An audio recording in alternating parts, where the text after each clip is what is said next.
여러분, 혹시 거울을 보다가 내 얼굴이 좀 내려앉았나? 하고 느껴본 적이 혹시 있으실까요? 분명 같은 얼굴인데 뭔가 예전 같지 않고 또 더 피곤해 보이고 생기가 없는 순간이 있잖아요. 더 큰 문제는 이 변화가 점점 더 빨라진다는 거예요. 그냥 두면 볼살이 처지고 또 턱선이 무너지고 팔자주름이 깊어지면서 실제 나이보다 더 들어 보일 수밖에 없어요. 그래서 모든 사람들에게 필요한 것이 바로 리프팅입니다. 어떤 시술이 효과적인지, 그리고 또 어떻게 하면 자연스럽고 건강하게 얼굴을 유지할 수 있는지 오늘 제대로 알려드리겠습니다. 끌리는 빛 클림, 더 큰 변화를 위해서 함께하는 김현욱 대표원장입니다. 리프팅 왜 필요할까요? 리프팅이 꼭 예뻐지기 위해서만 필요한 건 아니거든요. 사실 나이가 들면 누구나 피부가 처지기 마련인데 이걸 미리미리 관리를 한다면 더 자연스럽고 건강한 얼굴을 유지할 수가 있습니다. 피부 탄력이 유지가 되면 얼굴이 또렷하고 생기가 있어 보이는 것은 물론이고 또 인상도 밝아지기 때문에 젊어 보이는 효과까지 얻을 수가 있겠죠. 우리 피부에는 콜라겐과 엘라스틴이라고 하는 단백질이 있어서 이 피부를 탱탱하게 잡아주는 역할을 합니다. 그런데 20대 후반부터 이 단백질이 점점 줄어들면서 피부 탄력이 떨어지고 결국은 중력 때문에 피부가 아래로 처지기 시작하죠. 이게 자연스러운 노화 과정이기는 하지만 방치하면 얼굴 전체적인 균형이 무너질 수가 있습니다. 피부 탄력이 없으면 볼살이 늘어지고 또 눈 밑과 이 턱선이 무너지는 등 다양한 변화가 나타나게 되는 거죠. 여기서 중요한 것은 이 변화를 그냥 두면 시간이 지날수록 점점 더 진행이 된다는 거예요. 처음에는 뭐가 좀 달라졌네 이 정도로 느껴지지만 어느 순간에 볼살이 무겁게 내려오고 또 팔자주름이 깊어지고 또 턱선은 흐려지는 변화가 생길 수가 있습니다. 이 반대로 리프팅을 하면 피부 탄력이 살아나면서 인상이 또렷해지고 또 생기가 보일 수 있는 효과를 얻을 수가 있어요. 자연스럽게 리프팅 효과를 유지하면 동안 인상을 유지하는 데도 도움이 됩니다. 대표적인 방법으로는 초음파 레이저를 이용한 리프팅 시술이 있는데 이건 피부 속 진피층을 자극을 해서 콜라겐 생성을 촉진시키는 방법이에요. 덕분에 자연스럽게 피부 탄력이 회복이 되면서 리프팅 효과가 오래 지속이 될 수가 있죠. 어떤 리프팅이 있는지 간단하게 소개를 해드려 보겠습니다. 첫 번째는 초음파 리프팅입니다. 대표적인 장비로 울세라와 슈링크가 있는데요. 피부 속의 깊은 층까지 초음파 에너지를 전달을 해서 콜라겐 생성을 자극하는 방식입니다. 쉽게 말하면 피부가 스스로 재생을 하도록 돕는 원리라고 생각을 하시면 되는데요. 시술 직후에는 살짝 당겨진 느낌이 들고 시간이 지날수록 피부 속에서 새로운 콜라겐이 만들어지면서 탄력이 점점 더 좋아지는 효과를 볼 수가 있습니다.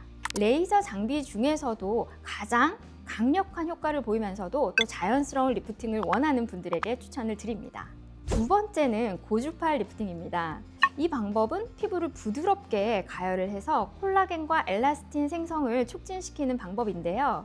대표적인 장비로는 써마지가 있죠.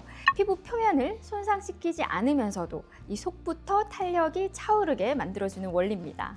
고주파 리프팅은 초음파 리프팅보다는 따뜻한 느낌이 들면서 피부가 전체적으로 부드럽게 조여지는 효과를 줍니다.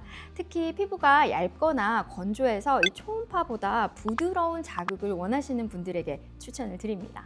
그 외에 요즘 온다, 티타늄 리프팅도 굉장히 핫하죠. 각각 마이크로웨이브, 3가지 파장 레이저 에너지를 이용을 하는데요. 이 통증이 적고 즉각적인 효과가 특징입니다. 세 번째는 실 리프팅입니다.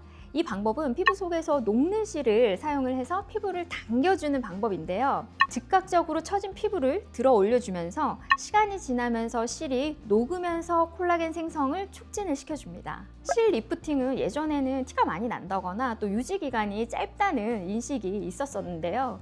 요즘에는 실의 종류도 굉장히 다양해지고 또 기술도 발전을 하면서 훨씬 자연스러운 효과를 낼 수가 있게 됐습니다. 특히 팔자주름, 턱선, 볼 처짐과 같은 부위에 추천을 드리고 있어요. 물론 이런 리프팅 시술은 명확한 진단이 제일 중요하다고 생각을 하는데요. 그럼에도 연령별로 큰 틀을 잡고 설명을 드리는 것이 많은 분들이 이해하시기 쉬울 것 같아서 연령별로 리프팅을 한번 추천을 드려보겠습니다. 20대라면 가벼운 리프팅 시술로 예방하는 정도면 충분합니다.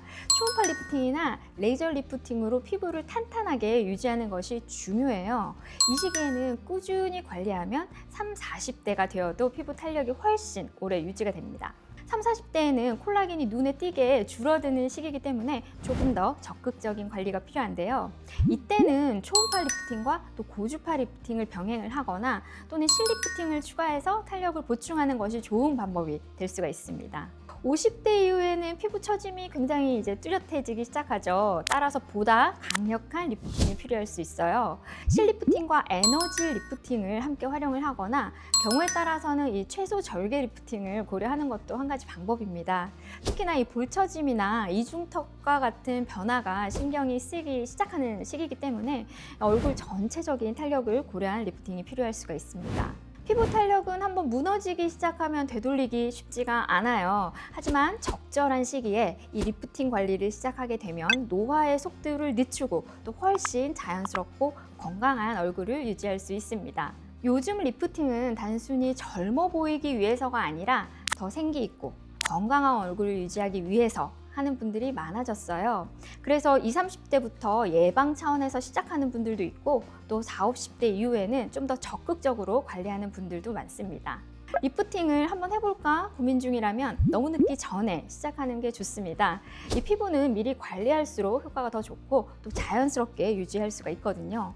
어떤 방법이 나한테 맞을지 궁금하다면 의료진의 상담을 받아보는 것을 추천드립니다. 이상 궁금하신 사항은 댓글이나 병원에 문의를 해주시기를 바라고 좋아요, 구독 버튼도 꼭 부탁드리겠습니다. 클리님빅 클림, 여러분의 피부 탄력을 되찾는 여정. 지금까지 클림의원의 김현옥 대표원장이었습니다.